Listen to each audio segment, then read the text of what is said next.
जब जीवन की आपाधापी में मन थक जाता है, जब अपने ही सवालों के उत्तर कहीं नहीं मिलते, तब हृदय के किसी कोने से एक धीमी सी पुकार उठती है।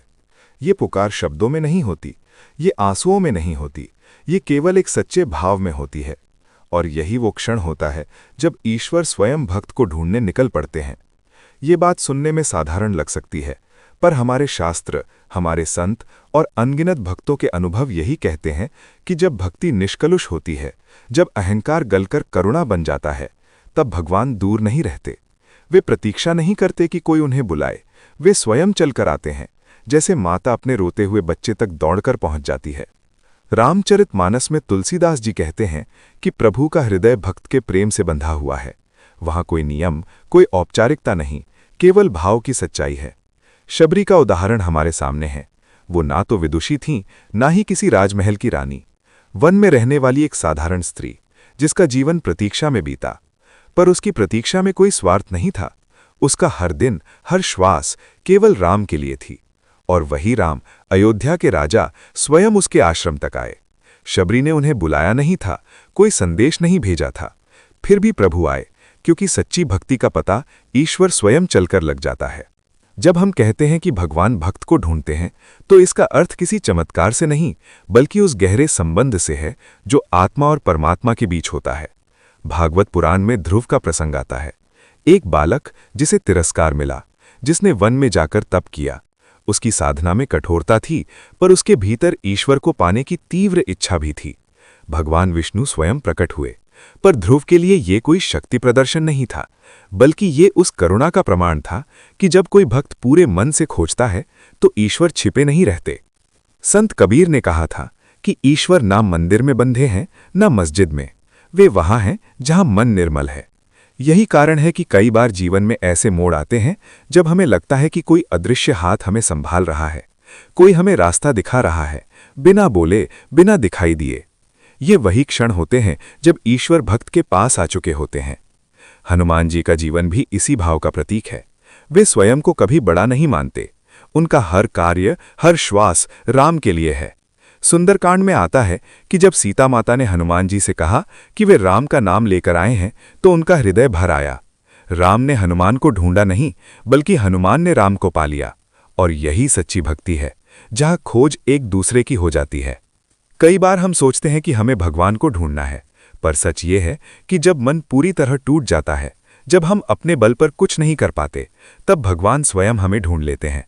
शिव पुराण में आता है कि भोलेनाथ अपने भक्तों के लिए भिक्षुक बन जाते हैं। वे राजा नहीं रहते, वे महादेव होते हुए भी भक्त के द्वार पर खड़े हो जाते हैं। ये कोई कथा मात्र नहीं, ये उस भाव का प्रतीक है कि ईश्वर को सत्ता नहीं, समर्पण प्रिय है। मीराबाई का जीवन देखिए। समाज ने उन्हें समझा नहीं, परिवार ने उन्हें स्वीकार नहीं किया, पर उनके भीतर कृष्ण के लिए जो प्रेम था, वही उन्हें जीवित रखता था। मीरा ने कभी ये नहीं कहा कि कृष्ण आओ, पर उनका हर गीत, हर आंसू कृष्ण को पुकारता था। और कृष्ण आए, कभी सपनों में, कभी अनुभूति में, कभी उस शक्ति के रूप में जिसने मीरा को हर कठिनाई में थामे रखा। हमारे जीवन में भी ऐसे क्षण आते हैं जब अचानक कोई सही निर्णय हो जाता है, जब किसी संकट में कोई राह खुल जाती है, जब भीतर से शांति उतर आती है।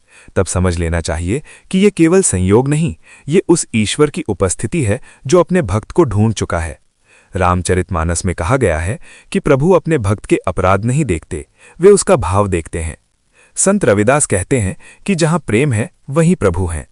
प्रेम कोई दिखावा नहीं, ये भीतर की सच्चाई है। जब मन से छल हट जाता है, जब अपेक्षाएं टूट जाती हैं, तब प्रेम शुद्ध हो जाता है, और उसी शुद्ध प्रेम की खोज में ईश्वर स्वयं निकल पड़ते हैं। कई लोग पूछते हैं कि क्या हम इतने छोटे हैं कि भगवान हमें ढूंढेंगे, पर भागवत पुराण यही कहता है कि ईश्वर को आकार से नहीं, भाव से मतलब है। गजेंद्र की कथा याद कीजिए। एक हाथी जो संकट में था, उसने कोई लंबी प्रार्थना नहीं की, केवल सच्चे हृदय से पुकारा, और भगवान विष्णु स्वयं दौड़कर आए। ये दौड़ कोई दूरी की नहीं थी, ये करुणा की थी। जब जीवन में अंधकार बढ़ता है, तब दीपक स्वयं जल उठता है। यही ईश्वर की कृपा है। वे हमारे प्रश्नों के उत्तर नहीं देते, वे हमें उस शक्ति से जोड़ देते हैं जिससे हम स्वयं उत्तर पा सकें। संत रामानंदाचार्य कहते हैं कि भक्ति का मार्ग सरल है, क्योंकि इसमें ईश्वर स्वयं साथ चलते हैं।